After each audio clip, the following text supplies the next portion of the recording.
ఇప్పుడు EVM tampering వాటి గురించి కాదండి, మనకి తెలుసుకునే హక్కు ఉందా లేదా. 3500 బూతుల్లో ఇలా జరిగిందని వాళ్ళు చెప్పిందే అది. ఫస్ట్ ఇమ్మీడియట్గా ఏంటి ఆ బూత్ మా రాజమండ్రిలో ఉందని నాకు అనుమానం వస్తుంది. అందుకని వెంటనే ఏమడుగుతాం, ఏమన్నా ఆ బూత్ లిస్ట్ ఏదో ఇవ్వండి, ఇస్తే చూసుకుంటాం. ఇంకా వెంటనే మనకు తెలిసిపోతుంది రాజమండ్రిలోనో విజయవాడలో పలానా బూత్లో అయిందంటే ఆ బూత్కి ఎవరు పంపారు ఏజెంట్లు. ఆ ఏజెంట్లు అడిగితే లేదండి సాయంకాలం 5ంటికి ఎవడలాడి వచ్చేసామన్నా, లేకపోతే లేదు అప్పటికే చాలామంది ఉన్నారన్నా తెలుస్తుంది. ఎందుకు అది చెప్పడానికి వాళ్ళు ముందుకు రావట్లేదు.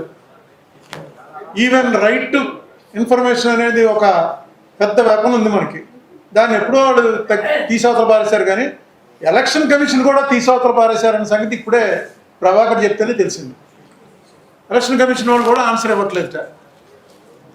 ఇదే పరిస్థితి అయితే అంటే నేను అనేది ఏంటంటే ఎందుకు ఈ ఎలక్షన్లు ఈ గొడవ అంతాను ఎవడపనాడు చేసుకోవచ్చు. ఎందుకు 365 రోజులు రాజకీయమే తిరిగేవాళ్ళు, మా టైంలో మేమంతా అలాగే తిరిగేవాళ్ళం, ఇప్పుడు కూడా చాలామంది ఉన్నారు. దీనికి తిరుగుడికి ఎలక్షన్కి సంబంధం లేదు. అబ్బాయి నువ్వు సరదాగా తిరగాలంటే తిరుగు. ఒకటికి శ్రీరామ సరదా ఉంటుంది, ఒకటికి విజయదశమి పందిర్లు వేయిస్తాడు, ఒకటి డ్రామాలు నాటకాలు వేస్తాడు. అలాగే ఇది దీనికి అధికారానికి ఏ సంబంధం లేదు అని ఒక మెసేజ్ కనుక పంపితే బాగానే ఉంటుంది. మీకు ఇది ఏమీ కాకముందే నాకు ఎలక్షన్ పోలింగ్ అయిన 4 రోజులకే నేను మీడియాలో కూడా చెప్పాను. ఒక ఆయన ఫోన్ చేశాడు నాకు రాయలసీమ నుంచి. ఆయన తండ్రి గారు బాగా పెద్ద ఇది ఉన్నది, నేను పేర్లు చెప్పను. ఆయన కొడుకు ఇతను రాజకీయంలో యాక్టివ్గా ఉన్నాడు. అతను చెప్పాడు చాలా ఘోరం జరిగిపోయిందండి అన్నాడు. ఏంటి ఘోరం అన్నాడు. వాళ్ళది ఒక అక్కడంతా కూడా ఏంటంటే కొన్ని ఏరియాలు ఇప్పటికి కూడా రిగ్గింగ్ అవుతుంది. ఎలాగా అక్కడ అసలు ఎలక్షన్ పట్టించుకోరు వాళ్ళు ఊళ్ళో జనం.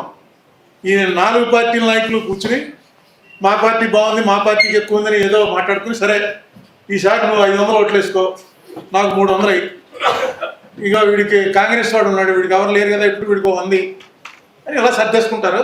వాళ్ళే నొక్కేస్తారు, ఈ వేలు అన్ని వేలు నొక్కేస్తారు. ఏజెంట్లు మంచి భోజనం అది పెట్టి పంపించేస్తారు.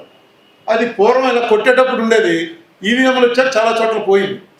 కానీ కొన్ని విలేజెస్లో అంటే ఇది అండర్స్టాండింగ్ కాబట్టి అలా జరుగుతుంది. వీడేం చేశాడంటే మామూలుగా అందరూ రాసుకుంటారుగా, ఎవడెవడికి ఎన్ని వస్తుంది ఆఖరి సంతకం పెట్టినట్టు వీళ్ళు కూడా జన కాగితం మీద రాసుకున్నారు.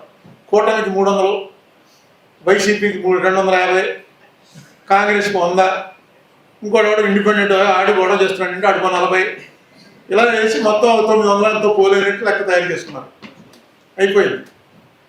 కౌంటింగ్ అప్పుడు ఏజెంట్లు తీసుకొచ్చి ఆ బూత్లో ఎలా పడ్డాయో చెప్పారు. వాడికి 40 వేసిన వాడికి 400, కాంగ్రెస్ 350, కూటమికి 380 అంతా మెజార్టీ. అలాగే కాంగ్రెస్కి అలా ఎక్కువ ఏం జరిగిందో తెలియదు కానండి. ఇది మేము దగ్గరుండి మేమే కొట్టుకున్నది మా కళ్ళు అంటుకున్నా ఇదేంటి ఇలా వచ్చేసిందని.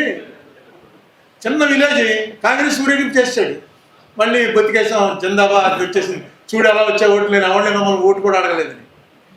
విలేజ్లో ఉంటాయి కదా ఫిక్షన్. ఆ విలేజ్లో కాంగ్రెస్ వాడు అందరికీ చెప్పాడు, చూడు నాకు ఎన్ని వచ్చారో నా దెబ్బకి మా క్యాండిడేట్ దెబ్బ కదని. ఈ నొక్కించుకున్న దగ్గర ఉన్న 4-5 కలిసి ఏంట్రా ఇది ఇలా అయితే మనకి మెయింటైన్ చేయడం ఎందుకు ఈ ఊర్లోనూ అంతే కదా, ఎవరికి ఏమొస్తాయో తెలీదు. నేను అప్పుడే అట్లా ప్రెస్ మీట్లో చెప్పాను. ఇప్పుడు ఈయన చెప్పిన లెక్కను బట్టి మనకు తెలుస్తుంది ఏంటంటే మనం నొక్కేది సరిగ్గా వెళ్తుందా లేదా ఇదా అని అనుమానం రావడానికి వీవీప్యాట్లు లెక్కట్టమని వేశారు. అంటే ఏదో తేడా ఉందన్నమాట. అయితే లెక్కెట్టుకో, ఇంత ఖర్చు అవుతుందా లెక్కెట్టడానికి, ఆ ఖర్చు అంతా క్యాండిడేట్ భరిస్తే ఎన్నిసార్లు కావాలంటే ఎన్నిసార్లు లెక్కెట్టుకోవాలి నిజంగా పేరు అయితే. అలాగే ఈ సీసీ కెమెరాలు ఉన్నాయి. సీసీ కెమెరాలు మొత్తం పెట్టి చూసుకోవాల్సిన వాళ్ళ చూసుకోండి, ఎవరికి కావాలంటే అడిగి పంపిస్తాం. ఏముంది ఇప్పుడు కొడతారు, మెయిల్ పంపిస్తారు, లేకపోతే వాట్సాప్లో పెట్టి పంపిస్తారు. ఒకడికి పంపాలంటే నీకు ఆ బూత్కి 1000 రూపాయలు కట్టాలి. 1000 రూపాయలు కడితే మీ బూత్కి పంపిస్తాం, చూసుకోండి. నువ్వు పంపరు. ఇందాక ఈ వీడియోలు తీయాలన్నారు, సాయంత్రం 5 దాటితే అదేం అసలు ఎవరికి చూపించమంటున్నారు.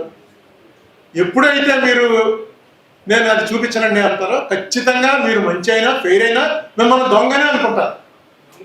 మీరు ఫెయిర్ దొంగ కాదానికి మీరు ఎప్పుడైతే చెప్పడానికి ఇష్టపడరో, ఇదిగోనండి నా దగ్గర నుంచి డబ్బులు తీసుకుని ఇక్కడ కూర్చున్నాను ఇలా చేయమని పర్స్ లాగానే ఫైల్ పెట్టేస్తున్నాడు అంటే నేను పెట్టుకోవడానికి పోవాను నేను తీను అనగానే అర్థమైపోయింది అందరికీ.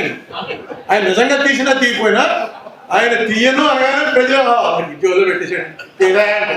మనం ఇప్పుడు తీరా అనడానికి లేదు, ఎందుకంటే పవర్ఫుల్ సీక్రెట్ పోల్, జాగ్రత్త గన్ ఇక్కడ ఉంటుంది.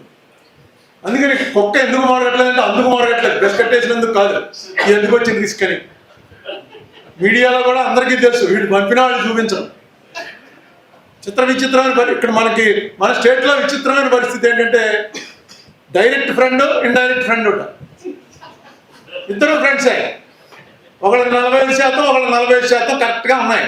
వాళ్ళిద్దరు క్లోజ్ ఫ్రెండ్స్. ఇక మిగతా కమ్యూనిస్టులు, కాంగ్రెస్లు వాళ్ళు మాట్లాడుకుంటూ వాళ్ళు ఎవడంటూ పక్కనే వింటున్నాడో లేదా పరిస్థితి లేదు. పెద్ద పార్టీలు రెండు ఓపెన్గానే ఉన్నాయి. మొన్నటిదాకా ఎవరికైనా చిన్న అనుమానం ఉంటే ప్రొఫెసర్ నాగేశ్వర్ గారు చెప్పారు కదా, వాళ్ళే చెప్పారు నాకు, మా క్లోజ్ ఫ్రెండ్ జగన్, ఒక రకం ఫ్రెండ్ చంద్రబాబు, అందుకని మేము క్లోజ్ ఫ్రెండ్ వదులుకోవాలి. అది లాంగ్ ఫ్రెండ్షిప్ కొందరు, షార్ట్ ఫ్రెండ్షిప్ కొందరు ఉంటారు. అది సోమరాజు తెలియదు, కానీ ఇది జనరల్గా ఉన్నటువంటిది తెలిసిపోతుంది. అందుకని ఈ స్టేట్లో ఎస్ఆర్ గురించి ఎవడో మాట్లాడరు, ఎస్ఐఆర్ ఎవడో ఏం మాట్లాడడం. ఎందుకంటే మాకు వీడు వచ్చిన ఒకటే వాడు వచ్చిన ఒకటే అనే పరిస్థితికి వచ్చేసాం. ఇక్కడ ఏం జరిగేది లేదు, ఏడ్చేది లేదు. ఆంధ్రప్రదేశ్లో ఏదైనా జరుగుతుంది అనుకుంటే ఉత్తిది చూస్తున్నాం కదా. ఏది ఆ వైజాగ్లో అదేది కొత్తది డేటాబేస్, గూగుల్ ఏదో ఏంటి ఇన్ని లక్షల కోట్లు వచ్చేస్తున్నాయంటే అనుకున్నాను. తర్వాత చూస్తే తెలిసింది ఏంటంటే ప్రపంచంలో ఏ దేశం వాడు 1 కోట్లు అయితే అక్కడ తీసుకొని పెట్టి వాళ్ళు చెప్పిన ఉద్యోగాలు చెప్పారు.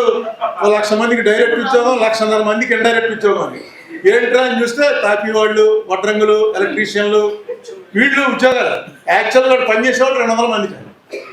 ఫుల్ ఫ్లెడ్జ్లో తీసుకొస్తే మొత్తం వాళ్ళు అనుకున్నది 40-50 ఏళ్ళ తర్వాత మొత్తం అన్ని దేశాల్లో ఉన్న డేటాబేస్లో తీసేసి, ఎందుకంటే గెంటేస్తారు బయటికి ఉన్నవి అవి అన్నీ పట్టుకొచ్చి వైజాగ్లో పెట్టేస్తే 1,200 మంది దాకా పెరగటానికి అవకాశం ఉంటుంది. మీరు ఒకసారి ఏఐలోకి వెళ్ళి చూడండి, నేను ఏఐలో చూసింది. అయితే మరి దాన్ని బ్రహ్మాండంగా చెప్పుకుంటున్నారు. నేనే తెచ్చాను ఇది ఒకడంటాడే. జగన్మోహన్ రెడ్డి వచ్చి నా టైంలో అయిన అగ్రిమెంట్ వీళ్ళు క్రెడిట్ చోరీ చేస్తున్నారండి. ఈయనేమో చిచ్చి చేతనకేం తెలియదు, అంతా నేనే చేస్తున్నాను ఈయన అంటాడు. ఎవడు చేసినా దీనివల్ల ఏం ఉపయోగం లేదు. ఆ పరిస్థితిలో నడుస్తుంది. కాబట్టి ఈవేళ ఈయన వచ్చి కొంచెం ఏదో ఎంతమంది నేను ఇందాక నుంచి వాచ్ చేస్తున్నాను, మొదలెట్టినప్పుడు ఉన్న జనం కన్నా ఇప్పుడు ఎక్కువ ఉన్నారు. ఇంకా ఉన్నవాళ్ళు వచ్చిన వాళ్ళు ఎవరో వెళ్ళిపోలేదు, ఇంకా కొంతమంది వచ్చి జాయిన్ అయ్యారు. ఎంతమంది వచ్చారని కాదు, మొట్టమొదటి ప్రభాకర్ చెప్పాడు, 2 కాకుండా 3వ వాడు ఉంటే చెప్తాను నేను. ఇదే ప్రభాకర్కి జనం రావట్లేదు, ఇదేం అక్కర్లేదు, 3 ఉంటే చాలు.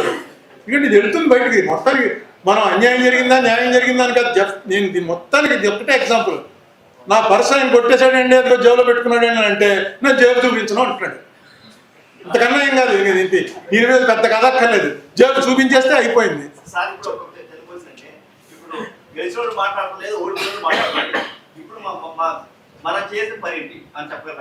ఇలా మాట్లాడడం మీరు చూపిస్తే మీరు చూపించారో లేదో నాకు కాసేపట్లో తెలిసిపోతుంది ఎవరెవరు ఎంతసేపు చూపించారో.